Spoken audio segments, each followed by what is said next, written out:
Yeah, well, it's been rough. I've been homeless for the last 2 years now. Sometimes you don't eat. Sometimes you don't get blessed. Sometimes you get to the shelters late, you gotta sleep outside.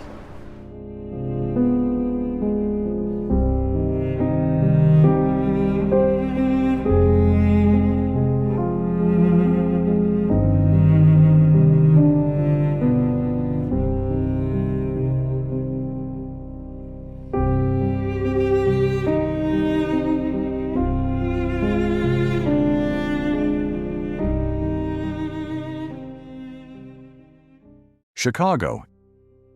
The city is in the midst of a crisis that the media only half reports.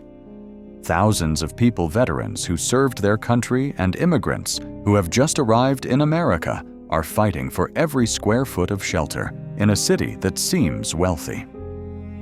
When support systems are stretched to their limits, who gets priority? Think you know the whole story? Maybe not. This video takes you to the dark side of the numbers, where policy prejudice and social pressure collide, and no one gets out of it intact. Number 1 landing city. Chicago did not find itself at the center of a housing crisis, but it was forced to deal with an influx that was too fast, too large, and too unexpected.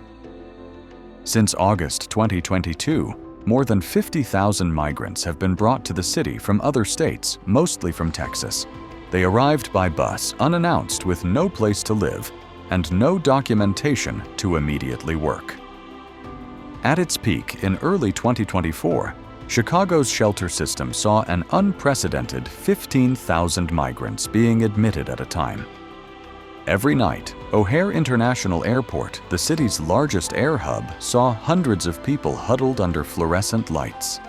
Initial reception centers were overwhelmed within weeks.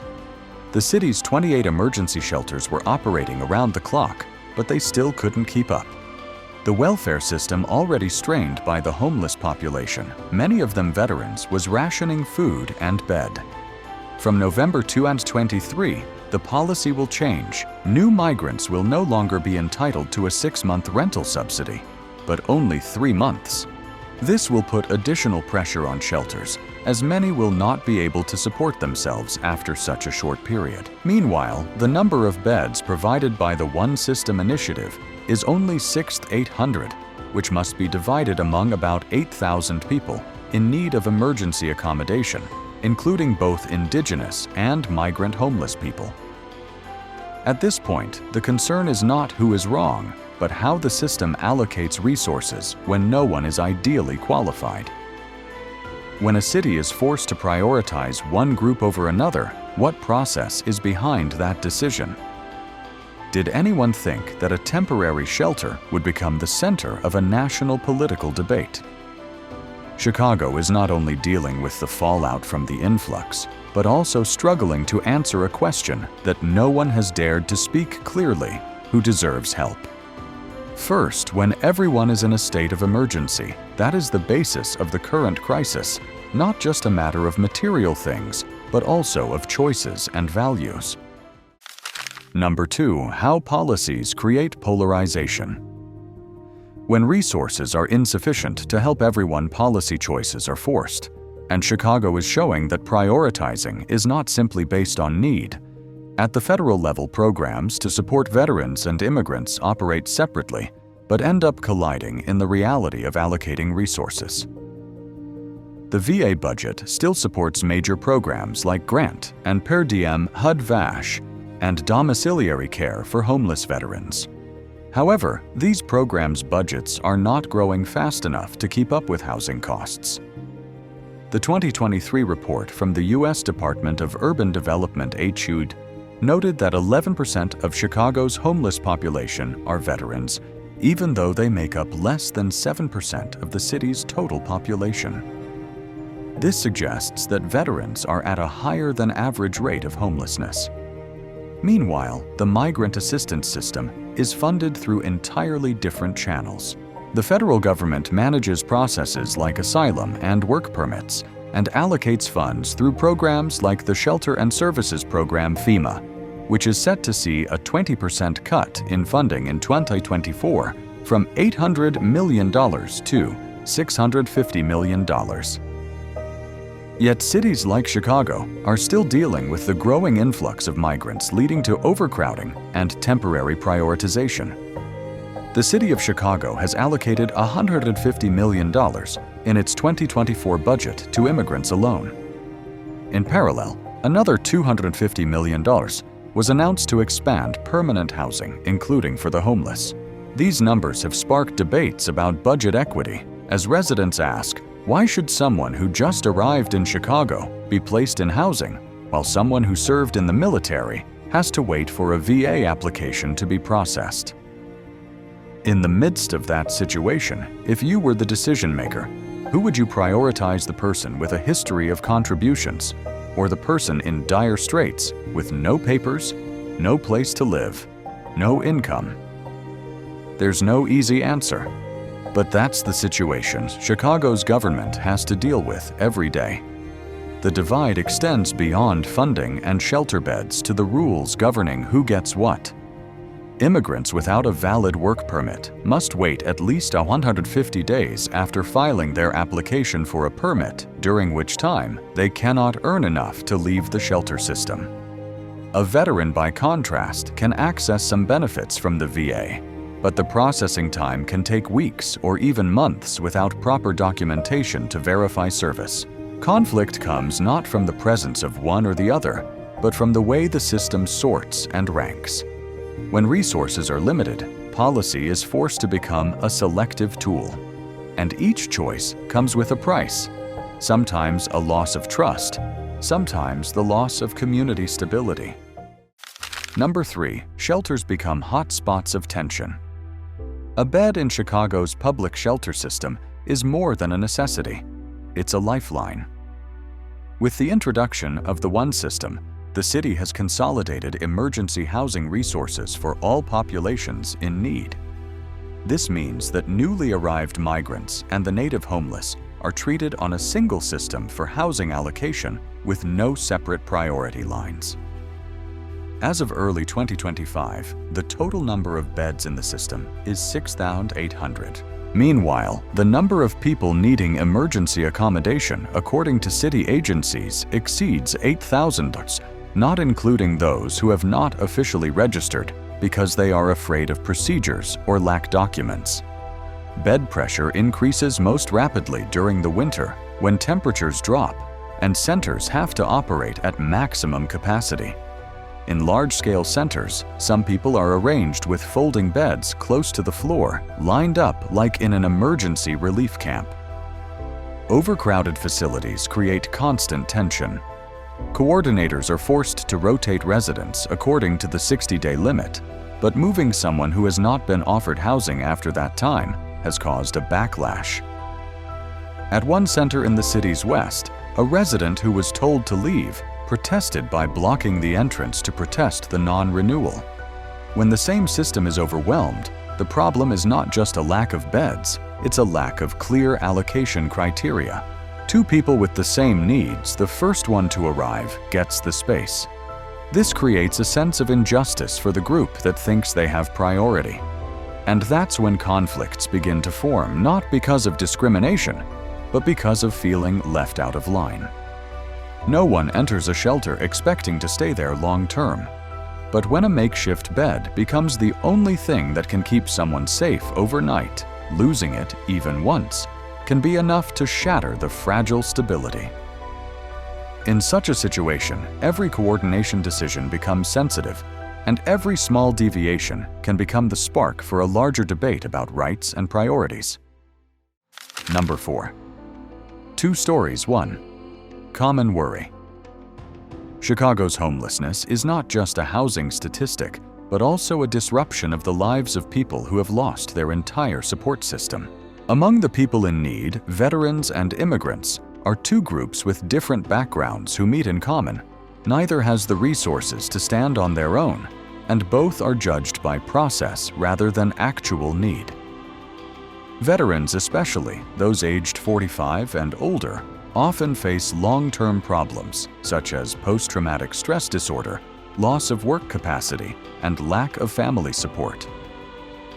Data from the U.S. Department of Housing and Urban Development shows that more than 8.5% of veterans have experienced homelessness, with a significant portion still unable to access adequate health care and mental health support from government agencies. On the other hand, migrants enter the city with unclear legal status, lacking health insurance, unable to rent housing, and unable to work legally for the first several months. After using up their supported temporary stay, an average of 60 days or up to 90 days under city policy, many are asked to leave the system without an alternative. At any given time, both migrants and veterans can be asked to leave a shelter not for violating rules, but simply for having run out of time. The system needs space for the next batch of people, and there is no middle ground. In a survey conducted by the city in late 2024, more than 38% of former shelter residents said they had been moved at least 3 times in the past 3 months, making it nearly impossible to establish any stability even temporarily. How should one choose in such a situation? When there is not enough room for everyone, should priority be given to the person with a medical condition that needs monitoring, or to the person with a child, who is worse off when both have no place to stay overnight? It is the kind of choice no one wants to make, and no one wants to be the subject of. Instead of being supported according to need, disadvantaged groups are pitted against each other by the limits of the system. There is no active competition here, but competition nevertheless occurs not between people, but between survival and temporary priority. And at that boundary, every delay has its price. Number 5. Minority communities become opponents. When a city begins to run out of capacity to meet basic needs, the pressure extends beyond the system to individual populations. Areas like Woodlawn South Shore and Brighton Park. Largely people of color have become hotspots for protests against new shelters. The reasons aren't just concerns about safety or overburdened infrastructure, but a sense that their communities are being pushed out of budget and service priorities. This is not a new situation.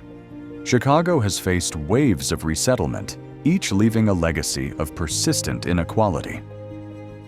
Selecting already disadvantaged neighborhoods to place additional burdens is not only exhausting, but it also creates direct conflict between minority communities. As local residents watch centers being rushed to accommodate newcomers while revitalization projects in older neighborhoods are delayed, the question becomes not who needs help, but why are we always left behind? There has been direct pushback from residents during the shelter permitting process, including lawsuits, legal challenges, and protests. One of the most recurring points is the lack of community consultation, which gives the impression that decisions are predetermined from above. There have been local governments that have voted against bringing shelters to their areas. In late 2023 and early 2024, the city reported more than 180 public protests related to the construction or expansion of migrant housing facilities. Most were not against migrants, but against how the government was distributing the responsibility. When an area with high unemployment and poor healthcare services like Englewood is forced to take on new social obligations without providing adequate support, discontent is inevitable. We can see the danger clearly marginalized communities are turning against each other rather than collectively demanding improvements from the system. The polarization comes not from racial differences, but from the way in which groups of residents are positioned to compete for resources. When limited resources are distributed unequally, trust in social justice can be easily shattered by seemingly small administrative decisions. In an environment where each region has unresolved historical wounds, every decision to allocate resources requires the utmost care. A lack of transparency dialogue and impact analysis all lead to the same result. Instead of cohesion, society is fragmenting along increasingly clear lines of interest. Number 6. When information is pushed to the extreme. There is no shortage of information, but the way it is spread amplifies rather than resolves conflict. As Chicago faces overwhelming pressure from both immigrants and the chronically homeless, social media and other media outlets have become a second-rate venue for debate. An unverified claim shared tens of thousands of times in a matter of hours can shape public opinion faster than any policy decision. Many viral pieces of content are factually correct, but the editing, sensational headlines, and lack of context lead viewers to believe the situation is more dire than it actually is. For example, when migrant reception centers receive emergency funding, the common response is not to ask about the funding, but to ask why local residents don't receive the same. This is how the media frames comparisons by pitting two disadvantaged groups against each other. While there are calls for transparency and fairness on all sides, is the current media environment promoting that, or just fueling cynicism? Even a small piece of unverified information can cause the community to lose faith in government's commitment. When a system is already under pressure to deal with population shifts, a housing crisis and a shortage of healthcare workers' communications play a role as much as public policy. Crisis management must go beyond providing more beds or redistributing budgets and must include recontrolling the flow of information. In the absence of effective monitoring mechanisms, what people believe to be true will have far greater influence than any official report. When trust is swept away by short, easily spread content, rebuilding a foundation of truthful and balanced information will be a major challenge for both governments and community support organizations. Number 7. Legal aspects and policy deadline. Legal rules not only determine who gets help, but also control how quickly each group can emerge from the emergency. In Chicago, policies on immigration residency and access to public services create a web of overlapping conditions that both migrants and homeless veterans risk becoming trapped within. Immigrants, even if they are registered as residents of the city, are ineligible for most federal benefits without an Employment Authorization Document (EAD) or Temporary Protected Status (TPS). The waiting period can be 150 to 180 days, not counting returns or additional documentation. Meanwhile, city and state-level assistance programs, such as emergency rental assistance, only last 60 to 90 days, leading to people running out of support before they are eligible to become self-sufficient. Veterans face a different system. VA programs require verification of service medical conditions or military-related homelessness. In many cases, it can take weeks for applicants to gather the necessary paperwork. Notably, nearly 20% of homeless veterans in Chicago lacked adequate documentation to prove they were eligible for VA assistance, according to 2023 data compiled from the local welfare system. The disconnect between legal eligibility and actual need has created a disconnect in support. An individual may lose their home while completing the verification process, while not being recognized as a priority because they have not yet passed the screening stage. Should policy prioritize eligibility or risk? When an undocumented person has children and no place to live, or a veteran with unverified service is sleeping rough, which option should come first? In the current legal framework, the system is not flexible enough to respond to that on a case-by-case basis. And because it is not flexible, delays become a significant barrier perpetuating homelessness rather than helping to solve it. Number 8. Overloaded system. The future of Chicago housing shortages are no longer a single social problem, but have become a barrier to many other areas of urban functioning. When shelter and basic support systems are chronically overwhelmed, the consequences spread to security, health, education, and even the city's international image. As of the first quarter of 2025, Chicago's shelter system served more than 14,000 people a day, about 5,000 of whom were migrants, and the rest were native-born residents who were homeless. That's the highest level in a decade and shows no signs of slowing. At the same time, more than 38% of all shelters were displaced after 60 days without a permanent solution, according to city data. Not only does this create inefficient turnover in the support system, it also puts direct pressure on public places such as train stations, libraries, and even hospitals. Over the past 12 months, there have been more than 900 complaints from public facilities about homeless people temporarily using functional spaces to spend the night, wash up, or seek shelter from inclement weather. These incidents are not conflicting, but they clearly show that the system is no longer able to keep everything running as intended. The question is, when a city cannot provide basic housing for thousands of people, can it still provide long-term stability for other functions, such as tourism, attracting investment, or maintaining public trust? In 3 years, the cost of Chicago's migrant assistance programs has exceeded $500 million, including operating shelters, providing health care, and providing legal aid. Meanwhile, poor districts continue to lack the funds to maintain schools, clinics, or public services. This situation cannot be sustained without eroding the urban fabric. When a major city fails to provide basic services to its most vulnerable residents, its governance and resource allocation models need to be reassessed from the ground up. What is happening is no longer a temporary upheaval. It is the sign of a sustained crisis with no end in sight. Number 9. No one will be saved if all stand stable. Over the past 3 years, many proposals for improvement have been made, but no comprehensive strategy has emerged. Expanding the shelter system is necessary, but it cannot be a long-term solution.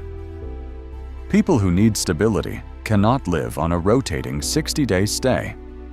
Chicago needs real affordable housing, not in the form of short-term rent subsidies, but in the form of construction renovation and rent stabilization with long-term tenant protections. Since 2022, the city's affordable housing rate for low-income households has dropped more than 16%. Federal assistance also needs to be recalibrated to the realities of cities that host large numbers of displaced people. The 20% cut to FEMA's Shelter and Services Program in 2024 is a testament to the burden being pushed down to the city level without corresponding coordination. In this context, investments in legal aid, expedited work permits, or expanded temporary protections are needed to ease the strain on basic assistance systems. Amidst the mixed public opinion, one notable factor is that most community groups agree that affordable housing is a common need. A citywide survey conducted in mid-2024 found that nearly 72% of residents agreed that housing should be considered an essential infrastructure, just like transportation or healthcare. This suggests that there is no lack of common ground between communities, just a lack of a cohesive strategy. The story of Chicago is not just about one city. It is about how an entire system responds to the choice between two groups of people who are both in need. The tension comes not from who is more deserving, but from everyone being caught in a spiral that is out of control. If you find what you've just seen helps you better understand the big picture, where policy, community, and people collide in a very real reality, don't forget to leave a like. Share this video with those who are interested in social and urban issues, and subscribe to the NVL Travel Documentary channel so you don't miss out on future explorations. We'd love to hear what you think too. Leave a comment below what stood out to you the most, or what perspective you think was missing from this discussion. Thanks for sticking around. See you on the next journey.